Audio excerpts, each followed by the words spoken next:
pedagang asongan, penjual koran dan penjual balon sejak usia 15 tahun. Kepergian sang ayah membuat roda ekonomi keluarga berubah, dari berkecukupan menjadi serba kekurangan. Hijrah ke Jakarta menjadi awal perjalanan karirnya.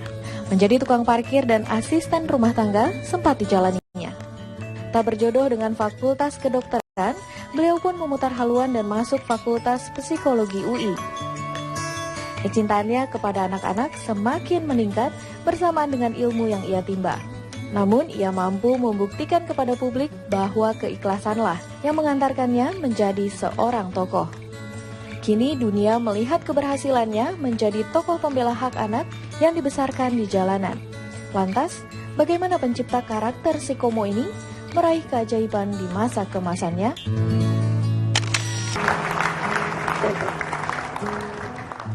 Anak adalah titipan.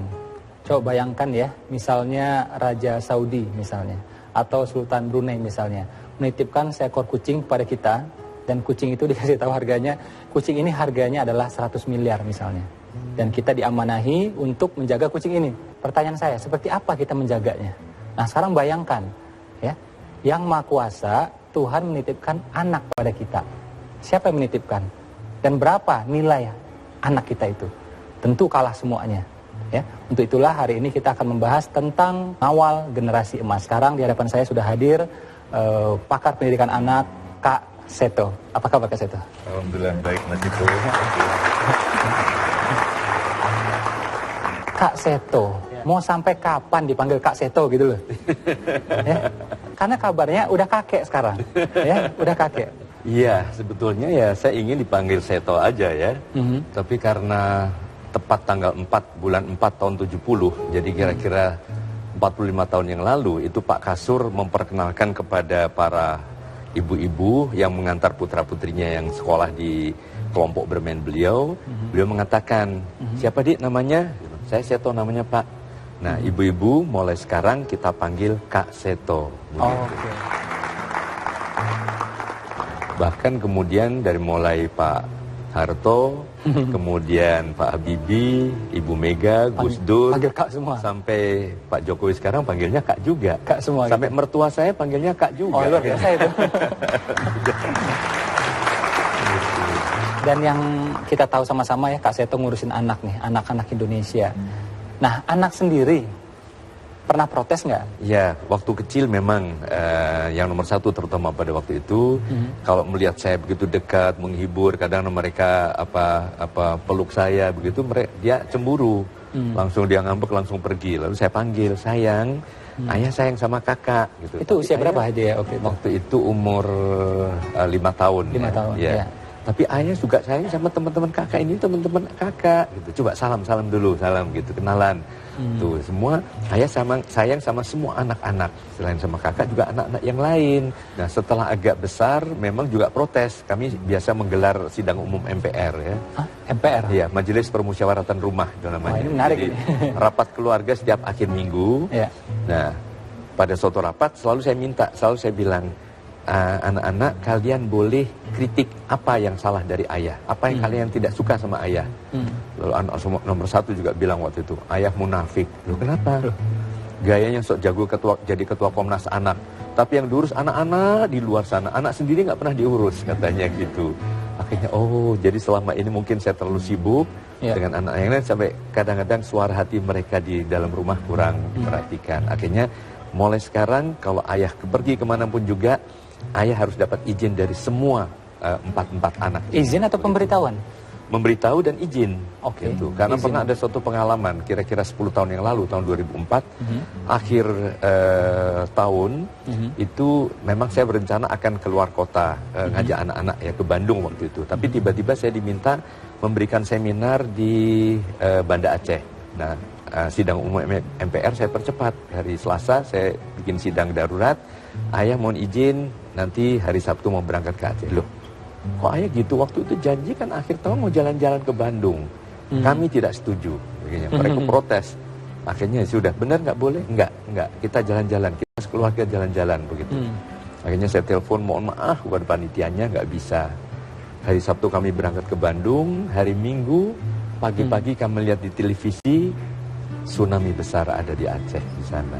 Jadi ternyata kami bersujud syukur, aduh ternyata masih dilindungi dan ya udah kami saling berpelukan. Tapi 4 hari kemudian waktu saya mau berangkat untuk mendirikan trauma center di sana, yang nomor 1 minta izin, aku harus ikut. Kan Kak Seto udah keliling nih, pasti banyak lah kejadian-kejadian gitu ya. Tapi kejadian mana yang Kak Seto merasa tuh paling apa ya, kayak paling terenyuh gitu ya, yang paling menyentuh itu ada nggak ya kira-kira? Salah satunya pada waktu saya mencoba menterapi seorang anak dari Sumatera Selatan yang waktu itu dalam usia 2,5 tahun, 1 hari habis 4 bungkus rokok. 2,5 tahun? Iya. 4 bungkus rokok? 4 bungkus rokok dan pandai membuat kepulan-kepulan asap bulat-bulat begitu ya, dan sering bahkan masuk di YouTube kalau tidak salah waktu itu. Dalam waktu 2 bulan saya ajak bermain, saya ajak gembira dan sebagainya.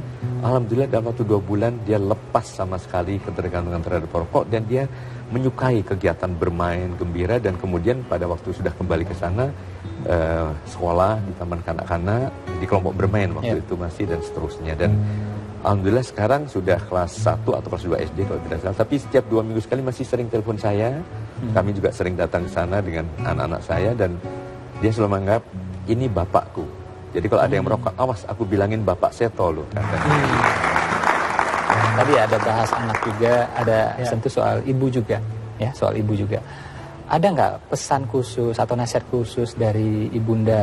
Waktu kecil matematika dapat 4. Ya. Saya bukan anak yang berprestasi di sekolah ya. Nah, ibu saya selalu mengatakan, kamu tidak usah minder, tidak usah nggak pede jadi orang yang nggak pintar. Yang penting jadi orang baik, itu jauh lebih penting. Kita ada penanya di sini, Kak Seto. Ibu-ibu penasaran nih, ya. Kak Seto, saya mau nanyakan bahwa kita tahu budaya tolong-menolong yang semakin hari semakin lama memudar. Apa yang perlu diperhatikan oleh orang tua selaku seperti kami ini untuk ditanamkan kepada anak sejak dini? Itu aja, terima kasih. Saya selalu memohon kepada para orang tua, zaman sekarang ini jangan mimpi punya anak-anak penurut. Kita akan frustrasi. Karena kita hanya akan menciptakan robot-robot saja. Kita mimpi punya anak yang bisa bekerja sama dan mandiri kemudian. Jadi di dalam keluarga pun bukan instruksi, komando, kamu harus begini, kamu harus ini, bukan itu. Tapi kita duduk bersama, kita bekerja sama. Jadi dari kecil mereka sudah biasa memahami bahwa sesuatu itu adalah hasil kerjasama bersama. Dan mungkin juga keteladanan, misalnya ada tetangga mengirim apa misalnya oleh-oleh dari Jogja, jangan sampai dari Jogja cuma memberi kayak gini misalnya. Nah, hal ini juga budaya tidak menghargai pemberian orang lain begitu. Nah, ini semua kalau putra-putrinya bermasalah kita juga turun tangan membantu, tapi anak-anak juga dilibatkan, yuk bantu ayah, bantu ibu, misalnya sekedar apa, misalnya merapikan meja makan, melipat serbetnya atau melipat selimutnya sendiri. Coba bayangkan seorang Kak Seto yang dulunya di emperan seperti itu dan nakal ya, menurut pengakuan beliau sendiri, ternyata akhirnya bisa berubah. Kalau beliau saja bisa, tentu kita dan anak-anak kita juga bisa. Ya, intinya tadi Kak Seto sudah bilang, jangan berharap kita punya anak yang penurut atau ini gitu ya, tapi kita berusaha lebih mendekati dia ya, kita yang lebih berdialog sama dia, bahkan bikin musyawarah sama dia gitu ya. Dan mudah-mudahan dari sana akan lahir generasi emas yang lebih baik daripada kita sekarang. Menarilah dan terus tertawa, walau dunia tak seindah surga. Bersyukurlah pada yang kuasa. Menempuh pendidikan formal di Fakultas Psikologi Universitas Indonesia, wanita asal Aceh ini juga mendalami kelas parenting di Florida State University Tallahassee. Sekaligus pendiri dan kepala sekolah TK Al-Quran Tallahassee, Florida, Amerika Serikat. Tak hanya berkarya di Amerika Serikat, di tanah air namanya pun kian berkibar. Kekhawatiran akan besarnya bahaya narkoba, miras, dan pornografi terhadap tumbuh kembang anak Indonesia menjadi semangatnya untuk terus berbagi tentang pentingnya peran orang tua dalam membesarkan anak. Jika ditanya ingin sampai kapan, nenek satu cucu ini menjawab singkat, sampai Allah memanggil saya. Apa yang membuat Eli Risman ingin terus memperkaya pengetahuan generasi muda di usia lanjutnya, dan bagaimana kisahnya mengawali kesuksesan di bidang parenting?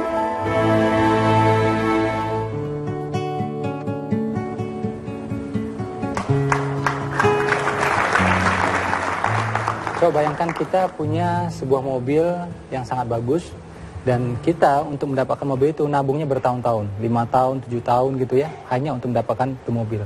Tahu-tahu mobil yang kita perjuangkan sedemikian rupa rusak, dan rusaknya parah. Ya, rusaknya parah, kita tanya bengkel A, B, nggak bisa memperbaiki semuanya. Pertanyaan saya, ya, yang menjadi pemikiran kita sekarang, bayangkan kalau itu anak kita, ya, berapa mahal anak kita, ya.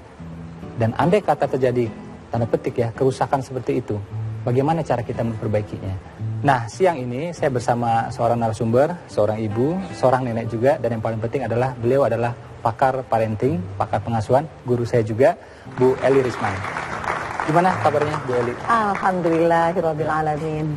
Kan Ibu sering nih kemana-mana ya, ke keliling Indonesia, bahkan juga ke luar negeri, bicara tentang anak gitu ya.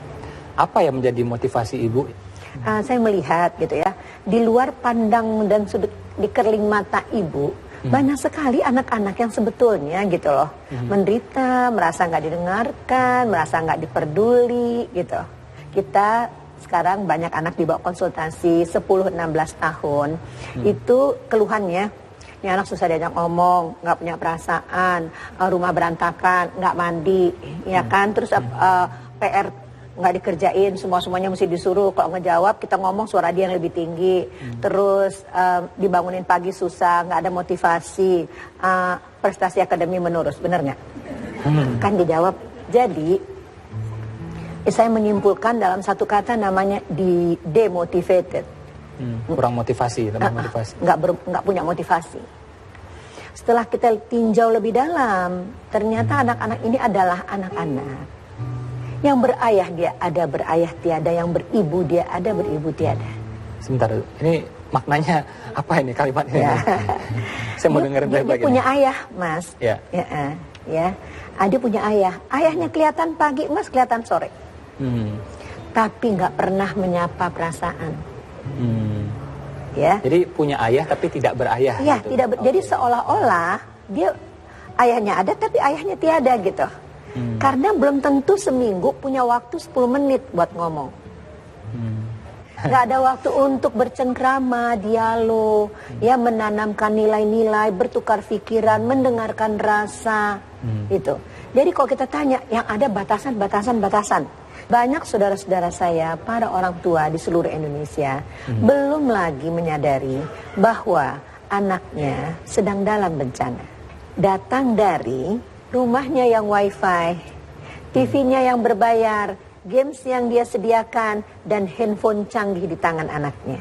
Apa bahayanya? Oke, bagus. Apa bencananya? Ya, bencananya adalah ternyata gitu, lewat barang dalam genggaman itu, anak kita sangat mungkin terekspos pada yang tidak patut dipandang oleh matanya, yaitu pornografi.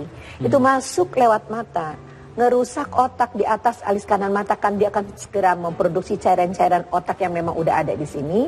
Itu membuat ini menjadi menciut, ya, dan mengganggu fungsinya. Padahal fungsi utama ini adalah membedakan kita sama binatang. Apa namanya nih? Direktur, Mas. Direktur kita semua inilah letaknya di sini cuma segini. Kan Ibu menangani nih anak-anak ya, katakanlah berbuat sesuatu untuk Indonesia gitu, berbuat baik gitu. Ada nggak? Ya, Ibu akhirnya karena menerjuni bidang ini, Ibu akhirnya mengalami keajaiban juga. Ada nggak mungkin hal-hal yang seperti itu misalnya? Suatu hari saya mendapat email dari seseorang di Amerika dan bertanya begini, "Are you free on October 16?" Gitu. Hah? Kenapa? Enggak, dia bilang, "Kami merasa perlu memberi kamu award." Hah? Award apa? Ini baru kejadiannya atau tahun lalu? Tahun lalu, oke. Saya email lagi, award apa? Award untuk kamu sebagai orang yang berupaya melindungi anak-anak dari kerusakan otak karena pornografi. Mas, itu di Amerika. Jadi waktu mendapatkan itu saya terharu. Saya membuat pidato dan menyampaikan pidato dalam jamuan makan malam itu mengatakan bahwa saya tidak pernah bekerja untuk mendapatkan penghargaan, kecuali saya ingin menjadi tabungan bagi hari akhir saya. Tapi tiba-tiba saya ceritakan tadi itu, dan saya berdiri di sini hanya pertama sekali ingin menyampaikan kepada Anda bahwa inilah bukti ada Allah. Allah tidak pernah tidur. Ya, jarak saya kemari 40.000 kilometer. Ya. Terbang 36 jam. Ya.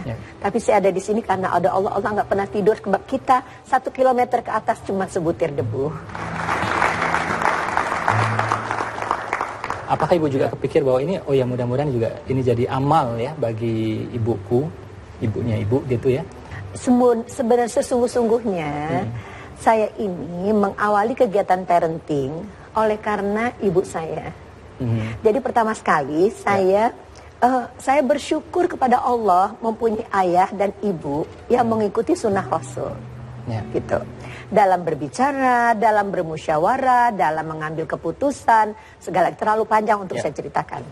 Lalu suatu hari setelah saya bentuk yayasan Kita dan Buah Hati ini dengan Mbak Neno Warisman dan ada psikolog adik saya juga, adik jiwa saya Eri Sukresno namanya. Setelah berjalan beberapa saat, saya datanglah kepada adik saya Abradin Ilyas, dia punya beberapa program TV waktu itu. Kamu bersyukur nggak punya ibu kayak ibu kita? Iya. Kayak ayah kita? Iya.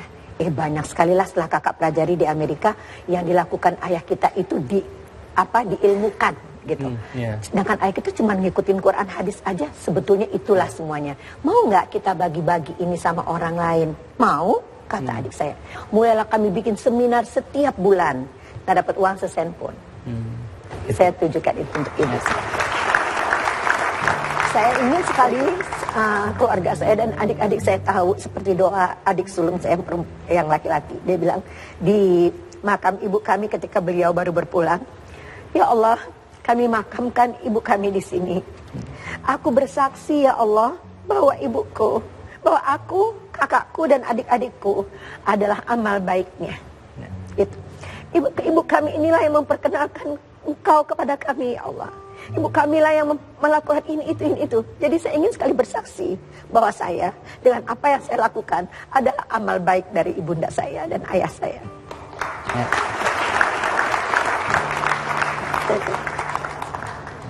Di sini sudah ada peserta Bu yang bertanya. Assalamualaikum Ibu. Salam Bu. Saya Lia dari Jamiah Al-Azhar Kemang Pratama Bekasi. Iya, sering berkunjung ke sana, alhamdulillah. Alhamdulillah. Hal yang ingin saya tanyakan, hal apa saja yang perlu disiapkan orang tua seperti kami ini untuk mempersiapkan anak generasi emas? Terima kasih. Bu Lia dan teman-teman semua pemirsa di rumah, pertama sekali adalah kita harus sadar bahwa kita sekarang mengasuh generasi Platino yang hidupnya dengan internet. Ya, cara berpikirnya beda, gaya hidupnya beda. Jadi diperlukan beberapa hal. Satu, diperlukan kerjasama. Kedua, orang tua. Kedua, harus Allah. Allah harus masuk dulu ke dalam jiwa anak kita bahwa itu ada. Ini soalnya kenapa saya katakan begitu, sebab ketika dijelaskan di teman-teman saya di luar negeri tentang bagaimana bahaya pornografi itu, dia bilang, ibu, otak rusak karena mata nggak dijaga gitu. Jadi karena otak rusak kayak binatang, maka kemaluan nggak bisa dikendalikan. Itu saya nangis Bu, karena itu menurut ayat di kitabnya dia, di kitab kita jelas dikatakan kita harus menahan pandangan dan menjaga kemaluan. Masalahnya dengan semua teknologi ini, ayah sudah ngomong belum sama anaknya tentang ini? Sebab ini bisa terganggu dan rusak, tapi yang menyembuhkannya hanya Allah. Seandainya pada saat saya menyerahkan handphone ke tangan anak saya bilang begitu, tolong ya buah hati ayah nak, buah hati mama. Tolong yang kau pelihara pandanganmu ini, ayah berikan ini atau rumah wifi untuk kepentingan ABCDEFG. Tapi nak, jangan bikin mama berat berhadapan dengan Allah mempertanggungjawabkan kamu apabila kamu tidak menahan pandanganmu, sehingga akan bisa merusak otak sayang buah hati ayah nak. Dan itu nak, dampaknya buruk sekali. Ayah tidak mau mengembalikan engkau yang ayah dapat bagus-bagus nak dalam keadaan bonyok otaknya kepada Allah kita. Kita harus mengasuh anak kita punya seksualitas yang benar, ya, ibadahnya yang baik dan lurus. Baik sesuai dengan kaidah otak, benar sesuai dengan kaidah agama, dan lurus. Lurus itu artinya yang laki-laki jadi laki-laki, yang perempuan jadi perempuan. Jangan setengah-setengah. Iya kan? Kita harus tahu teknologi. Nggak bisa enggak. Bagaimana anak kita follow Twitternya, Facebooknya, ya, dan yang lain-lainnya. Kalau kita sendiri enggak nyaho. Susah, terentang jarak yang tidak bisa diukur dengan kilometer. Bagaimana kita menegurnya? Bang, emang mama tahu apa sih? Orang kagak tahu apa-apa juga. Ya kan? Susah. Kita harus sama-sama berjuang, nyatukan hati kita, nyatukan pikiran kita, karena kita selamatkan satu anak, kita menyelamatkan kemanusiaan. Pengen jadi akuntan, kuliah 3 tahun, 4 tahun. Ya. Jadi pengen jadi akuntan, kuliahnya gitu tuh. Notaris gitu juga, pengacara gitu juga. Nah, ini pengen jadi ayah. Kita pengen jadi ayah, kita pengen jadi ibu, udah belajar nggak? Ya. Apakah kita sungguh-sungguh belajarnya atau cuma sekedar tahu-tahu saja, ya? Apa menjadi dasar kita untuk mendidik anak? Ya. Mudah-mudahan tadi inspirasi dari Bu Eli dan Kak Seto dan kesimpulan dari semuanya, mudah-mudahan jadi inspirasi bagi keluarga kita untuk mengantarkan anak-anak kita menjadi generasi emas. Selalu ada keajaiban. Hujan turun, rintik perlahan.